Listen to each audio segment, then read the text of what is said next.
que é um conceito psicanalítico?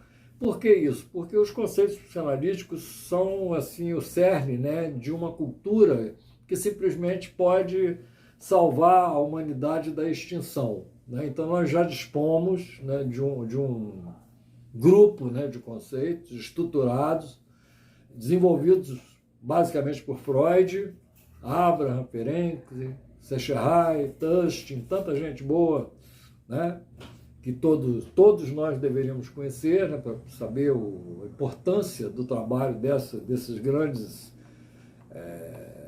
médicos, neurologistas, né, psicanalistas, psicólogos, grandes psicólogos também, né, estudiosos da mente humana, e nós dispomos, então, de um modelo para a compreensão da mente humana.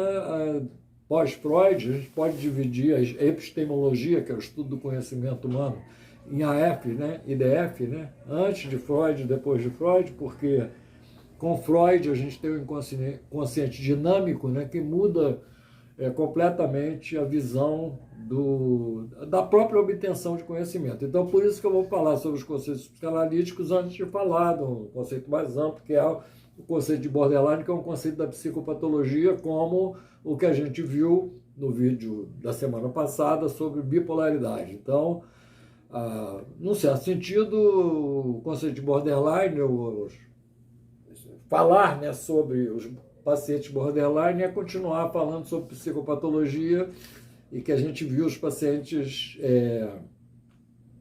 bipolares, né, um pouco dele, do que acontece com eles na semana passada.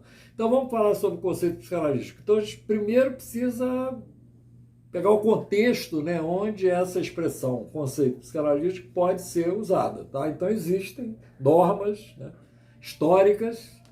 Nós temos fartos textos aí de Freud, principalmente a história do movimento psicanalítico, né, um estudo autobiográfico, 1914 e 25, né, autobiográfico em 25 e a história do movimento psicanalítico em 1914, né, os textos Psicanálise e Teoria da Libido, 1922, que mostram claramente, né, dezenas de textos, que um conceito psicanalítico não é qualquer especulação que você acha que é. Então não tem achismo no conceito psicanalítico.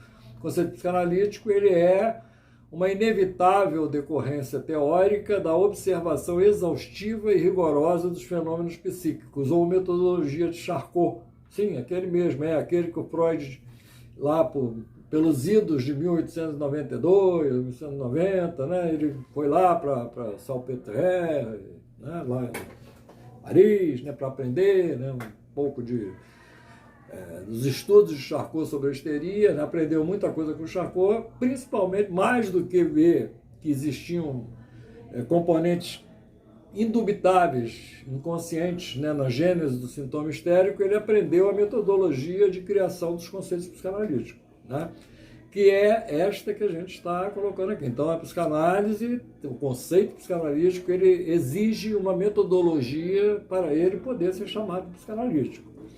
Então, é a observação exaustiva e rigorosa dos fenômenos psíquicos. Eu prefiro falar até primeiro, rigorosa e exaustiva. Então, primeiro tem que ser uma coisa rigorosa, muita observação, com muita atenção, com todos os detalhes, todas as nuances do processo serem observadas, né?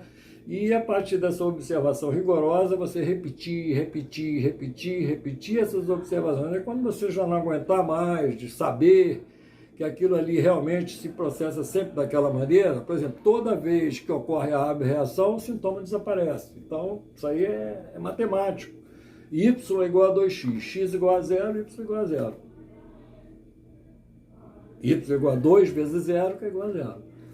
Então, sempre vai acontecer isso. Então, no momento em que isso ocorre, eu posso falar de que existe um componente inconsciente, uma reminiscência ativada, né, no inconsciente da criatura. Por que no inconsciente? Porque ela não sabe de nada disso. Só o Dr. Breuer lá, o Dr. Freud, né, o Dr. Charcot, é que conseguiam conversar, né, com esse inconsciente nas condições de hipnose ali, né? Sempre que o paciente, então, hipnotizável, que não tinha muita resistência, né, para hipnose. Sempre que ele era submetido à hipnose, o nexo causal do sintoma que aparecia na consciência era resgatado, ocorria a abreação dos afetos que estavam inconscientizados de alguma maneira, né? E, embora se diga que os afetos são conscientes, isso aí é um chavão, né? Porque existem sentimentos inconscientes de culpa, como Freud descreve, né? A clínica mostra claramente sentimentos inconscientes de culpa, ou sentimentos de culpa do tipo iceberg, né? Que a ponta é o que você aparece, a ponta do iceberg é aquilo que você vê na consciência, né? Mas, na verdade, o que importa mesmo ali está realmente fora da consciência. A magnitude do perigo que aquilo ali representa está realmente 9/10 sem acesso à inconsciência e 1/10 na consciência. Quando tem, né? Porque às vezes não tem. Você, por exemplo, pensar que um delinquente ele faz isso por sentimento inconsciente de culpa, realmente, esse sentimento é muito inconsciente, porque tudo indica que não, parece que o cara não tem culpa nenhuma, né? Outro dia mesmo vi uma cena aí do cara para assaltar uma pessoa que até a mulher não fez nada, só ficou parada lá, o cara deu 3, 4 tiros na mulher ali, quer dizer, então você pensa que um cara desse não tem culpa nenhuma, né?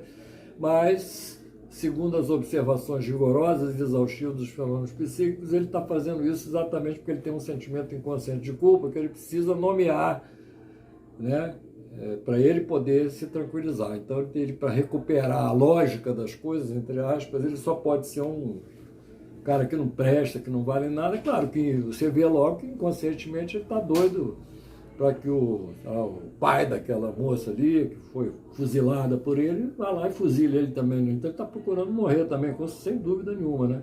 Só que normalmente não encontra, né, quem vai lá e faça isso, mas às vezes encontra também, né? Muitas vezes até. Muitas não tantas, né? Mas encontra.